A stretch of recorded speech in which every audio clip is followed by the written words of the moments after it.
pantheon of American music legends, few stars have shone as brightly or endured as profoundly as Connie Francis, the unmistakable voice behind classics like Who's Sorry Now and Where the Boys Are, captivated generations of listeners, selling over 100 million records worldwide during her extraordinary career. But beyond her musical legacy, Connie Francis amassed something equally remarkable, a fortune whose true value lies not just in its dollar amount, but in the incredible story of resilience, generosity, and purpose behind it. The journey from humble beginnings, born Concetta Rosa Maria Franconero on December 12, 1938 in Newark, New Jersey. Connie's story began far from wealth and privilege. Her parents were Italian-American working-class immigrants. Her father, George, a roofing contractor who recognized his daughter's talents early and pushed her to develop them, sometimes with an iron fist. "We didn't have much growing up," Connie once recalled in an interview. "My father worked long hours on rooftops in the blazing sun. My mother sewed. We lived in a small apartment where I practiced my accordion for hours after school." Those humble beginnings shaped not only Connie's work ethic, but her lifelong approach to money. Even at the height of her fame in the late 1950s and 1960s, when she was commanding unprecedented earnings for a female artist, Francis maintained a pragmatic relationship with her growing wealth. "My parents taught me that money could disappear overnight," she once explained. "My father lived through the Depression. He taught me to save, to invest wisely, to never take prosperity for granted. This financial wisdom would serve her well through a career marked by spectacular highs and devastating lows, through personal tragedies that would have broken a less resilient spirit, and through health challenges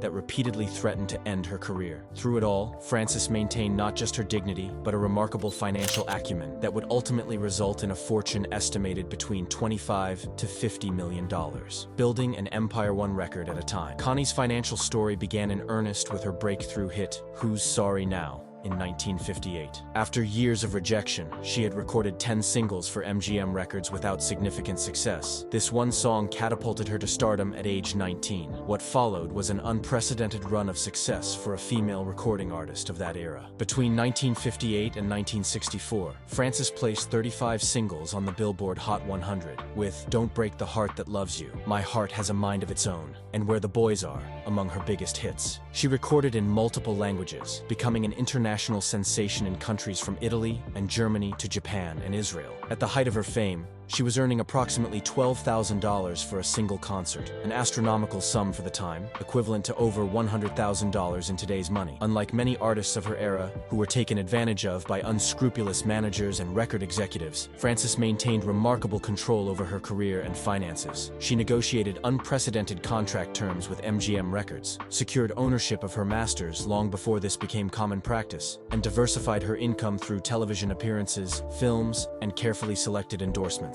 "My father taught me to read every contract line by line," she once explained. "I never signed anything without understanding exactly what it meant for my career and my bank account." This hands-on approach extended to her investments. While many celebrities of her generation spent lavishly and saved little, Francis built a diverse portfolio of real estate, stocks, and business investments that would continue to grow even during periods when her career faced setbacks. Weathering life's storms. What makes Connie Francis's financial story truly remarkable, however, is not just how much she earned, but how she maintained and grew her wealth through periods of profound personal tragedy and career interruption. Few celebrities have faced as many devastating setbacks as Francis, yet she emerged not just surviving, but financially secure through a combination of foresight, resilience, and business savvy. In November 1974, Francis endured one of the most horrific experiences imaginable when she was brutally attacked and raped at a hotel following a performance at the Westbury Music Fair in New York. The trauma of the attack was compounded by inadequate security at the Howard Johnson's Lodge where she was staying, leading Francis to file a landmark lawsuit against the hotel chain that would result in a $2.5 million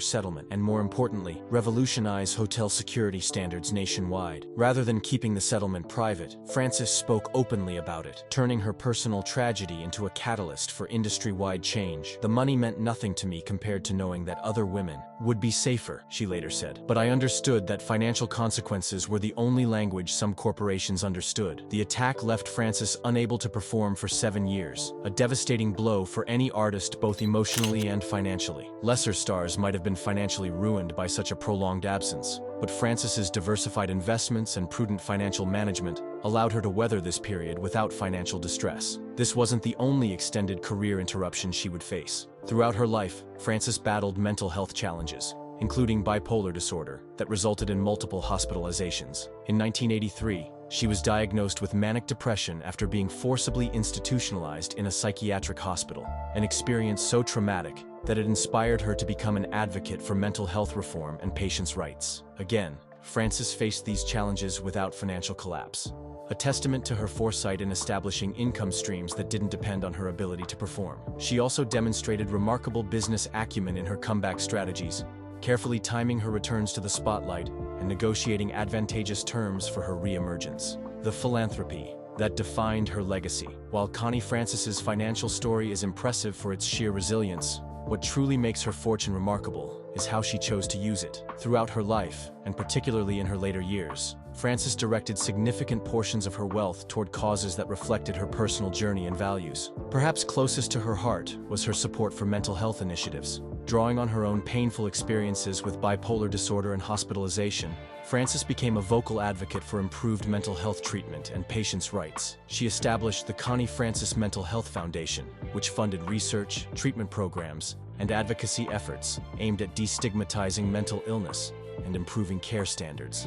When I was at my lowest, I promised myself that if I ever got better, I would make sure others didn't have to suffer as I did, she explained in a 2010 interview. Having the financial means to fund real change has been one of the greatest blessings of my success. Veterans' causes represented another significant focus of Francis's philanthropy. Her brother George was killed while serving in Vietnam, a loss that devastated Francis and inspired a lifelong commitment to supporting military personnel and veterans. She performed extensively for USO tours during the Vietnam era, visiting hospitals and bases to boost morale among troops. Later in life, this commitment evolved into substantial financial support for veterans organizations, particularly those focused on treating PTSD and other mental health issues faced by returning service members. Francis established scholarship funds for children of veterans and donated to programs providing housing, healthcare, and employment assistance for those who had served. Perhaps most moving was Francis's dedication to supporting victims of violent crime. Inspired by her own experience with assault, she funded counseling services, legal advocacy, and security measures for survivors, understanding firsthand the importance of comprehensive support after trauma. "Money can't heal all wounds," she once said, "but it can remove barriers to healing. It can create safe spaces, fund research, and give people the resources they need to rebuild their lives." A fortune that transcends dollars and cents. As news of Connie Francis's financial legacy spreads, many fans have been moved to tears, not simply by the dollar amount of her estate, but by the profound meaning behind it. In an era when celebrity wealth often seems disconnected from purpose, Francis's fortune represents something different, a testament to resilience, wisdom, and the determination to transform personal pain into positive change. The true value of Connie Francis's fortune lies not in luxurious properties or extravagant possessions, though she certainly enjoyed some of the comforts her success afforded, but in the lives transformed through her philanthropy, the causes advanced through her advocacy, and the example she set of financial stewardship guided by personal values. Music industry analyst Maria Gonzalez notes, "What's remarkable about Connie Francis's wealth is not just that she built it during an era when female artists were routinely exploited, but that she leveraged it to create meaningful change in areas that mattered to her personally. That's a legacy that goes far beyond hit records." Indeed, what makes fans emotional about Francis's fortune is the recognition that it represents not just personal success, but triumph over adversity. A concrete reminder that even the most devastating setbacks need not define one's future, financially or otherwise. The estate and its future impact. While the exact details of Francis's estate planning remain private, sources close to the singer confirm that she put considerable thought into ensuring her fortune would continue to support her chosen causes long after her lifetime. A substantial portion of her estate has reportedly been directed toward endowments that will provide ongoing funding for mental health programs, veterans services, and support for crime victims. Additionally, Francis established provisions to support aspiring musicians, particularly those from backgrounds similar to her own, working-class immigrants and their children pursuing dreams that might otherwise seem financially out of reach. Connie never forgot where she came from, says longtime friend and music industry colleague Robert Martinez. She wanted her success to open doors for kids like her, talented, determined, but facing economic barriers to pursuing careers in music. The scholarships and mentoring programs she funded will continue that mission for generations. Beyond these formal philanthropic structures, Francis's estate includes provisions for the preservation of her musical legacy. She maintained ownership of much of her catalog throughout her life, allowing her to direct how her music would be managed after her passing. This foresight ensures that future generations will have access to her artistic contributions, while the proceeds continue to support causes she valued. Lessons for a new generation. For younger fans discovering Connie Francis's music and life story, her financial journey offers valuable lessons that transcend her era. In a time when many celebrities flaunt wealth through social media while facing private financial turmoil, Francis's approach to money management seems refreshingly sound and purposeful. Financial advisor Elizabeth Chen, who specializes in working with entertainment professionals, points to Francis as a model for sustainable wealth management in an unpredictable industry. What Connie Francis understood decades before it became common wisdom was the importance of diversification, ownership of intellectual property, and creating income streams that don't depend on your ability to perform, Chen explains. But more importantly, she demonstrated that wealth should serve your values. Her fortune wasn't about status or accumulation.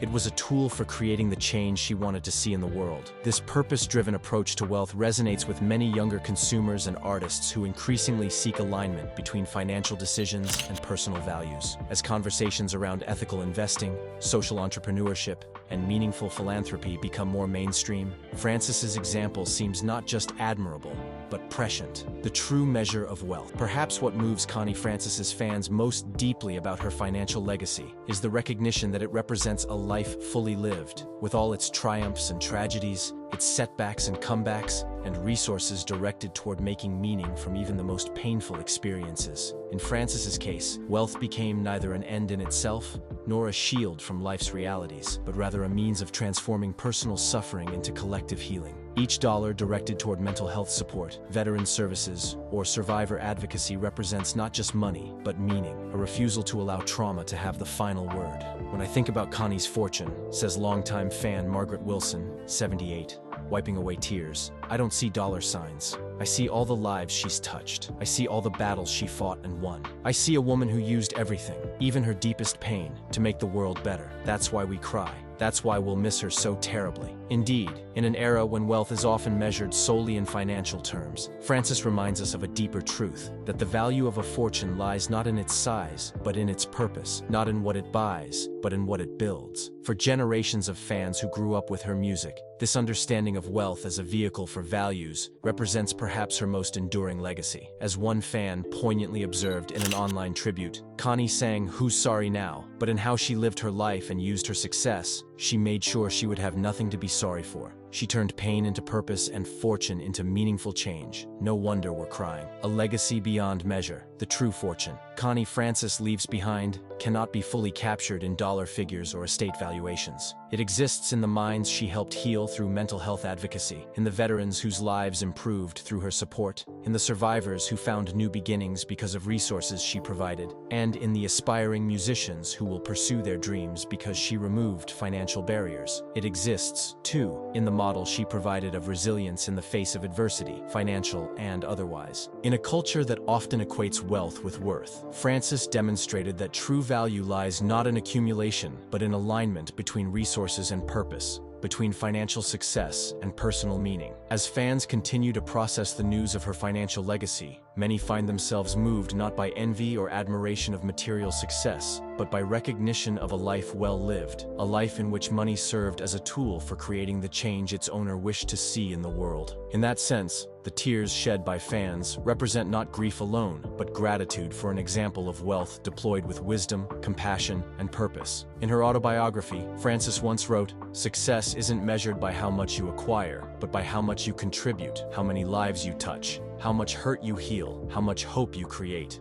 By that measure, the fortune she leaves behind may be greater than anyone has yet calculated, and that perhaps is why her fans continue to cry, not just for what has been lost, but in appreciation for what remains, a legacy of resilience, generosity, and purpose that will continue to inspire long after the last note of her music fades away. The voice that will echo forever. As tributes continue to pour in from around the world, it becomes increasingly clear that Connie Francis's most valuable legacy transcends both her musical achievements and her financial success. What she leaves behind is a testament to the power of the human spirit to overcome adversity, to find meaning in suffering, and to transform personal resources others, whether talent, influence, or wealth, into forces for positive change. For the countless fans who grew up with her voice as the soundtrack to their own life stories, Francis represented not just extraordinary talent, but extraordinary heart. The fortune she accumulated and the purposes to which she directed it simply confirm what they had always sensed through her music, that behind the perfect notes and the polished performances was a woman of deep compassion, unwavering resilience, and profound integrity. As one lifelong fan put it in a memorial post, Connie's songs made us dance, made us fall in love, made us feel understood when our hearts were broken. But it's how she lived her life, with such courage, such purpose, such generosity, that makes us cry now. She didn't just leave us beautiful music, she left us a beautiful example of what it means to use success for something greater than yourself. In that sense, perhaps the most valuable fortune Connie Francis leaves behind is not the one measured in dollars and cents, but the one measured in lives touched, barriers broken, and wounds healed. A legacy whose true worth can never be fully calculated, but will continue to grow as her example inspires new generations to approach both success and suffering with equal measures of grace, purpose, and generosity. And that is a fortune truly worth tears of gratitude and admiration. A fortune that, like the voice that created it, will echo long after the ledgers are closed and the final accounts are settled.